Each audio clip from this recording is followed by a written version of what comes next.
नमस्कार, अग्निपथ देख रहे हैं आप। अग्निपथ में आज हम बात करेंगे ओवर कॉन्फिडेंस पड़ा भारी। मध्य प्रदेश में विधानसभा चुनाव खत्म हो गया, लेकिन हार जीत पर प्रतिक्रियाएं जारी हैं। दतिया जिले की भांडेर विधानसभा सीट से कांग्रेस विधायक फूल सिंह बरैया को दिग्विजय सिंह ने काला टीका लगाया। दरअसल फूल सिंह बरैया ने कहा था कि 50 विधायक भी जीत कर आ गए तो मैं अपने हाथों से मुंह काला करूंगा। फूल सिंह बरैया राजभवन के सामने जाकर मुंह काला करने वाले थे, लेकिन भारी सुरक्षा बल तैनात था, जिस कारण वो आगे नहीं बढ़ पाए। पूर्व मुख्यमंत्री दिग्विजय सिंह ने उन्हें भोपाल के रोशनपुरा चौराहे पर पहुंचकर काला टीका लगाया ताकि वे अपना मुंह काला ना करें और उनकी बात भी रह जाए। बरैया ने कहा, अगर चुनाव आयोग निष्पक्ष चुनाव कराता तो मैं लिखित रूप में कह सकता हूं कि भाजपा के मध्य प्रदेश में 50 विधायक भी चुनाव नहीं जीत पाते।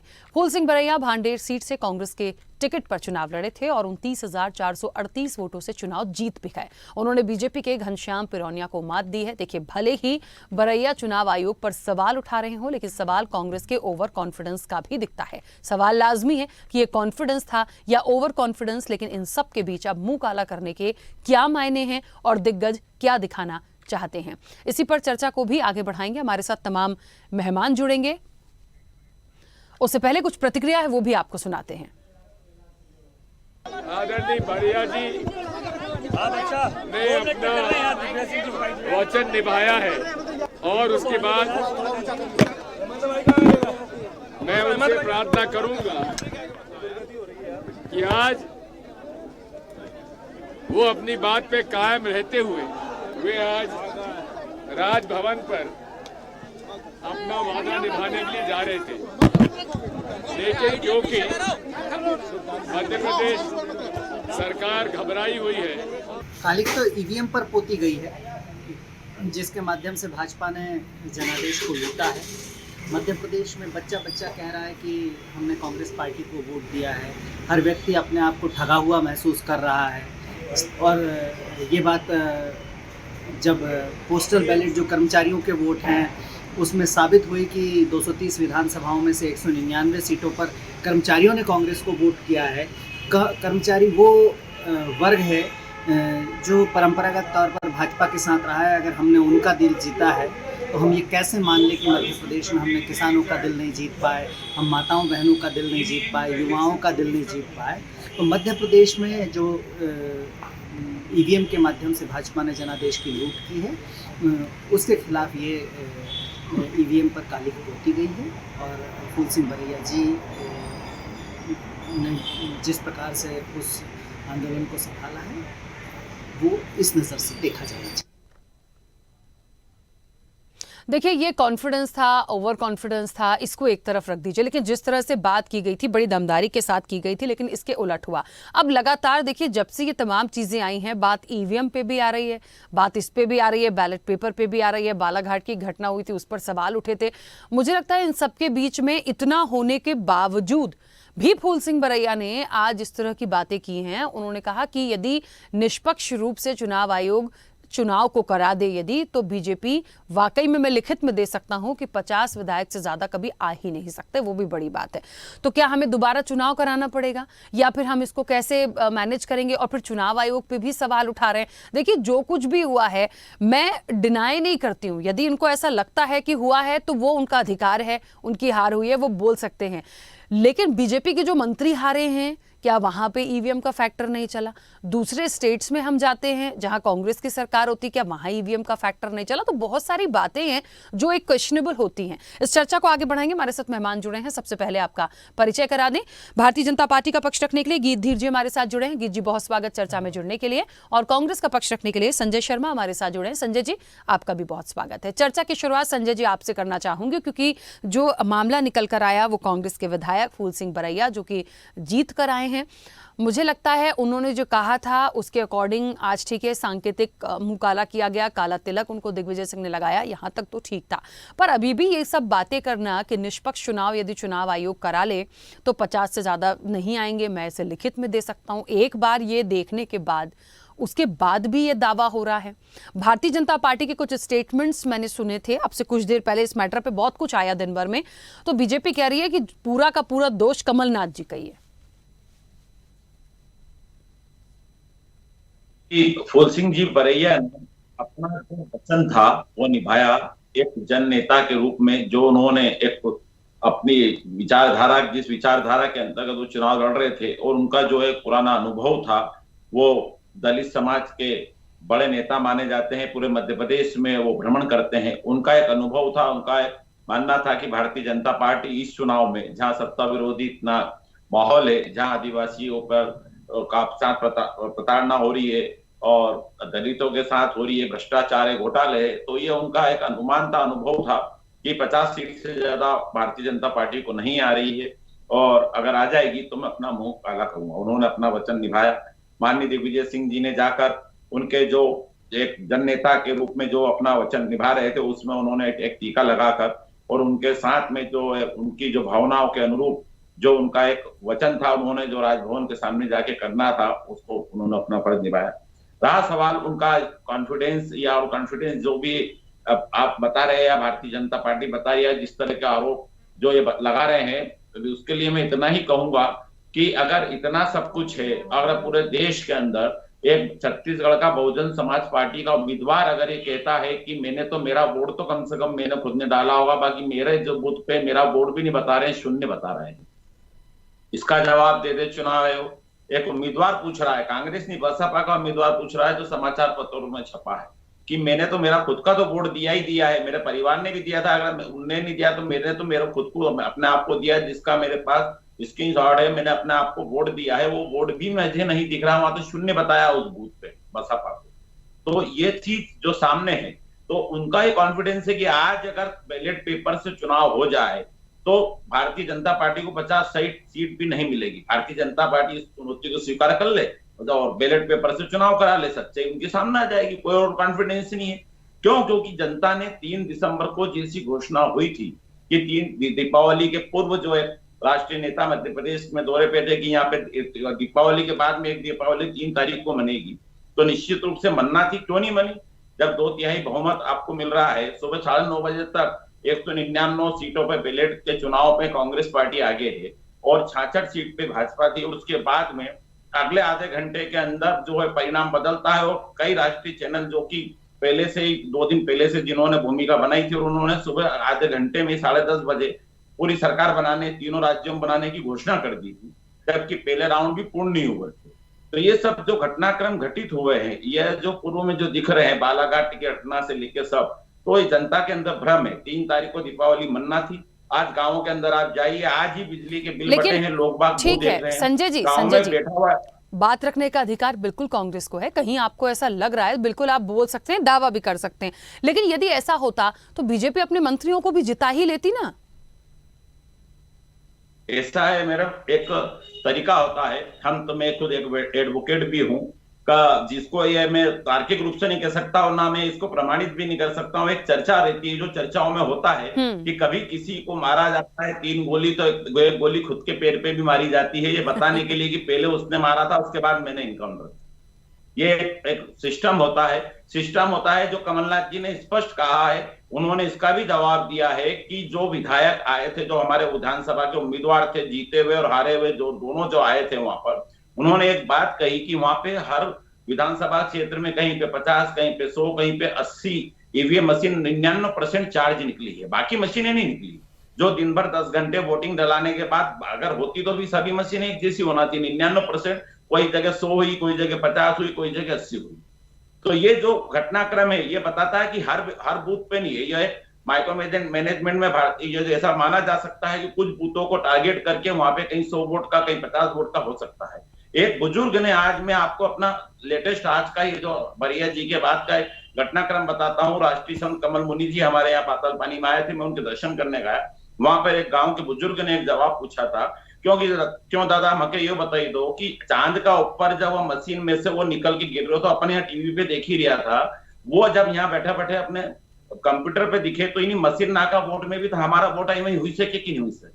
अब मके तो आज बिल आई गयो, हमारा तो बिल माफ होनो तो होएगो नहीं, मके 2 लाख रुपया कर्ज भरनो पड़े रहे हुआ, अब कौन भरे, वो हमारा वोट कहाँ चलेगा, हमके तो समझ ही नहीं पड़ रही है। मशीन जब वहां चंद्रमा का ऊपर के दिख ही सके, तो ये अपना जो वोट गिर रहा है वो तो बैठ के कहीं भी कोई अपना लैपटॉप पे देख ही सके। ये एक ग्राम के बुजुर्ग के 70 वर्षीय बुजुर्ग के शब्द थे मालवी भाषा के अंदर।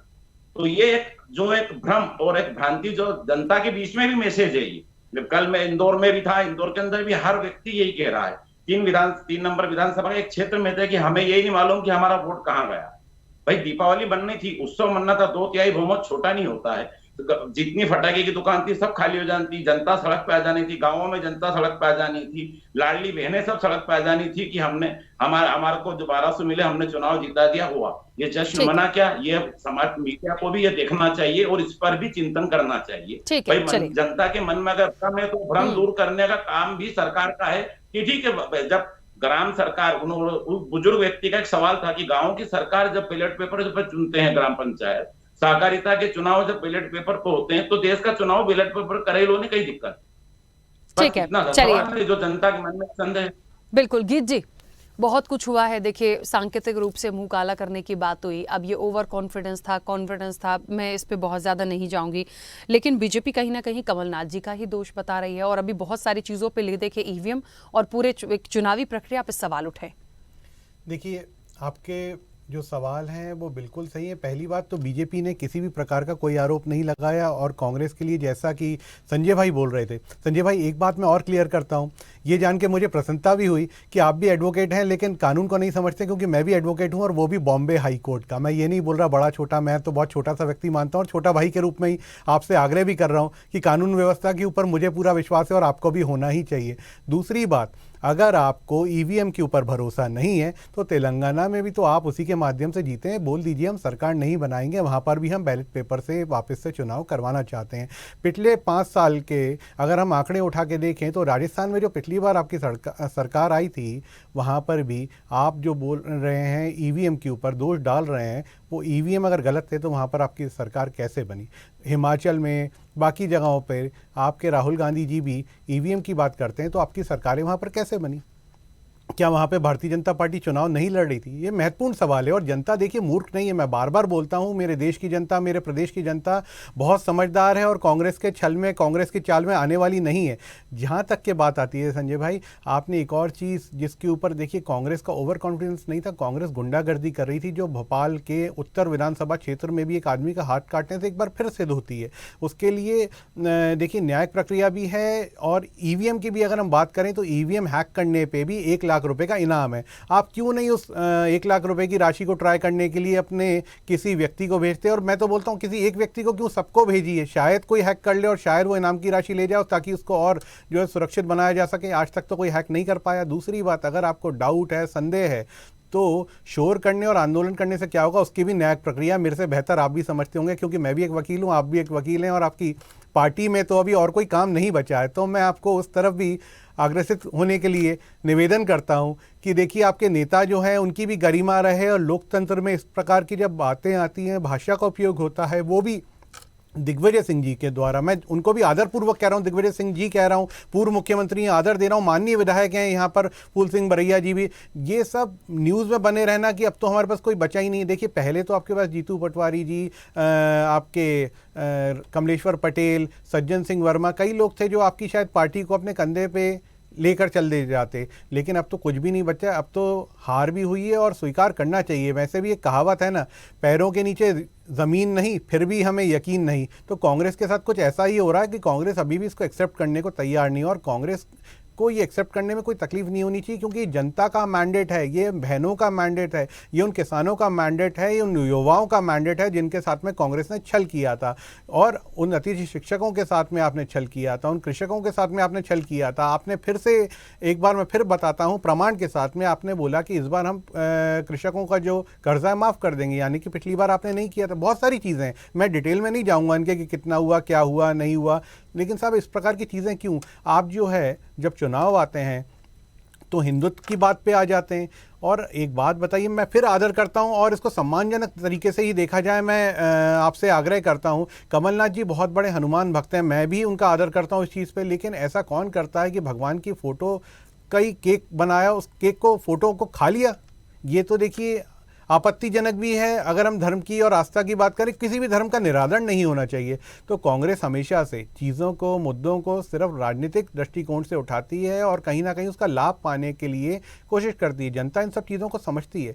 हमने लाडली बहना की जो बात करी थी, हमने जो राशि बोली थी उसको पहुँचाने का पूरा प्रयास किया और पहुँचाया। आगे भी जो हमारे माननीय मुख्यमंत्री श्री शिवराज सिंह जी बोलते हैं वो हम आगे पूरा करेंगे। हमने जनता का विश्वास कभी नहीं तोड़ा, चाहे आप सिलेंडरों के रूप में देख लें, चाहे आप कृषकों की जो कर्ज माफी वाली बात थी उस पर देख लें। युवाओं को हमने किसी भी तरीके का कोई प्रलोभन नहीं दिया था कि हम 4,000 रुपये का महीने का भत्ता देंगे। हमने तो उनको आत्मनिर्भर बनाने की ओर अग्रसर किया, क्योंकि उनको आवश्यकता ना पड़े। हमने स्किल डेवलपमेंट लेके आए, सीखो और कमाओ लेके आए। आज देखिए माननीय प्रधानमंत्री जी ने जो प्रधानमंत्री आवास की बात करी थी उसके 45,000 से ज़्यादा हितग्राही हैं।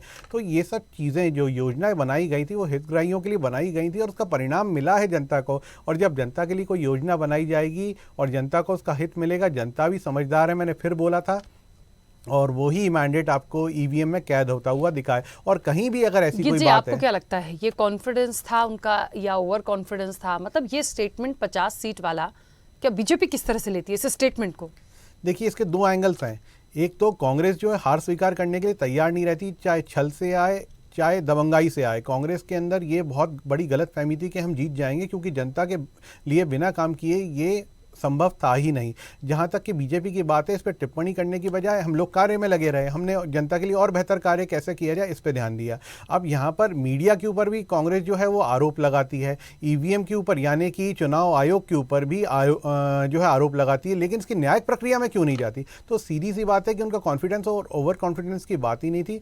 सिर्फ और सिर्फ अपने आप को खुश कर रहे थे कि हमने आज ये कर लिया, अपनी अपनी बड़ाइयाँ करते थे। कांग्रेस में अंतर कला, जैसे इनके वरिष्ठ नेता हैं लक्ष्मण सिंह जी, उन्होंने स्वयं ने कहा है, उनकी बात तो मान लें कि कांग्रेस को अपनी अंतर कले से निकलना चाहिए और ईवीएम के ऊपर ठीकरा नहीं फोड़ना चाहिए। ये उनके एक नेता ने नहीं बोला, फिर उनके रावत जी, जो रामनिवास रावत जी हैं, उन्होंने भी यही बोला कि कांग्रेस को अपनी हार स्वीकार करनी चाहिए। साहब आप ही की पार्टी के नेता, हमारे नेता नहीं है ये, लेकिन हम तो आदर करते हैं जो सच है उस बात का।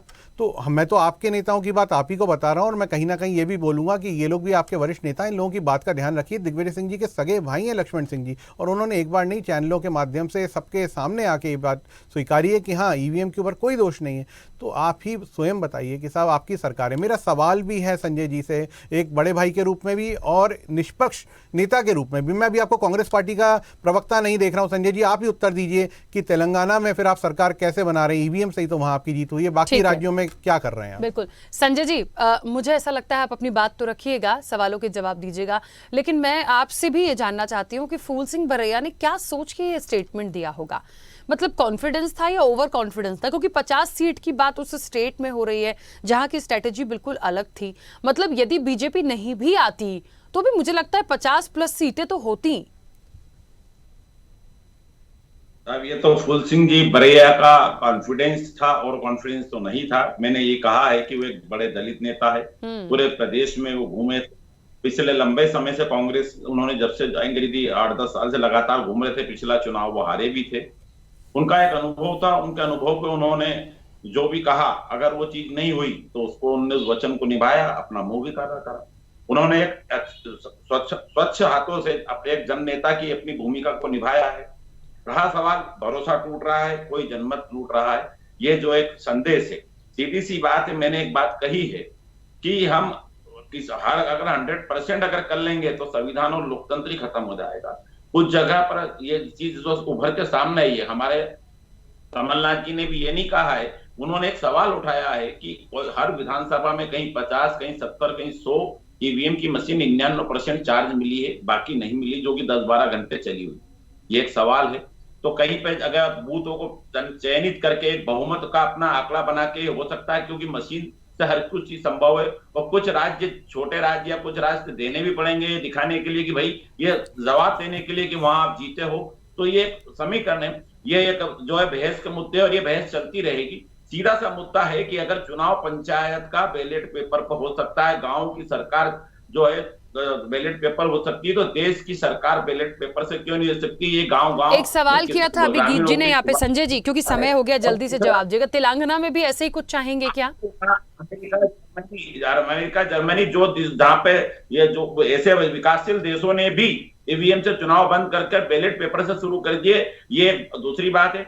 सबसे बड़ी बात यह है कि कांग्रेस की वापसी की बात कही गिरी जी ने, तो मैं बता दूं कि आज भी जीतू पटवारी, सज्जन सिंह जी वर्मा, कमलेश्वर पटेल से लेकर सभी नेता, हार जीत चुनाव में चलती है, वो आज भी कांग्रेस के प्रथम लाइन के नेता है और आगे भी रहेंगे। जो कि दिग्विजय सिंह जी, कमलनाथ जी, सुरेश पचौरी जी, जो भी हमें वरिष्ठ नेता है, उनके मार्गदर्शन में अरुण यादव जी और उनके नेतृत्व में कांग्रेस का कार्यकर्ता काम करता रहा है, करता रहेगा और आगे भी 2024 के लोकसभा चुनाव की तैयारी उन्हीं के नेतृत्व में कर रहा है।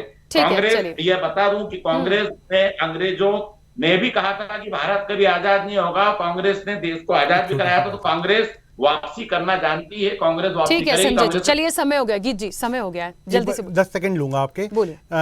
संजय जी, मेरा ये मानना है कि दिग्विजय सिंह जी ने जो आज अपना परिचय दिया है कांग्रेस में, फूल सिंह बरैया जी के माथे पे तिलक लगा के, वो भी काला वाला, कि गांधी जी के दिखाए हुए तय स्थान पे, यानी कि कांग्रेस के लिए उन्होंने बोला था कि अब कांग्रेस का काम खत्म हो चुका है, देश आज़ाद हो चुका है, तो अब कांग्रेस को अंत कर देना चाहिए, तो वो गांधी जी के दिखाए हुए तय स्थान पर शायद दिग्विजय सिंह जी लेकर जाएंगे। इसके लिए मैं आपको अभी से बधाई देता हूँ। चलिए, जो होगा आने वाले समय में देखेंगे, और मुझे लगता है बहुत सारी बातें हैं, क्योंकि समय हो गया, मुझे इस चर्चा को यहाँ रोकना होगा, फिर किसी दिन मुद्दे पर फिर बैठेंगे। आप दोनों का बहुत शुक्रिया इस चर्चा में जुड़ने के लिए। निश्चित तौर पर ओवर कॉन्फिडेंस पड़ा भारी, इसलिए कह रहे हैं क्योंकि उन्होंने अपने अनुभव के आधार पर कहा था, वो उनका कॉन्फिडेंस था, लेकिन यहाँ पे कुछ और ही हो गया। खैर, आने वाले समय में अब और क्या देखना बाकी है, ये देखने वाली बात होगी। चर्चा में इतना ही, दीजिए इजाजत, नमस्कार। ऐसे ही वीडियोस के लिए लाइक करें, शेयर करें, फॉलो करें, YouTube पर जाकर सब्सक्राइब कर बेल आइकन दबाना ना भूलें, और ताजा अपडेट्स के लिए स्वदेशलाइव.com पर जरूर जाएं।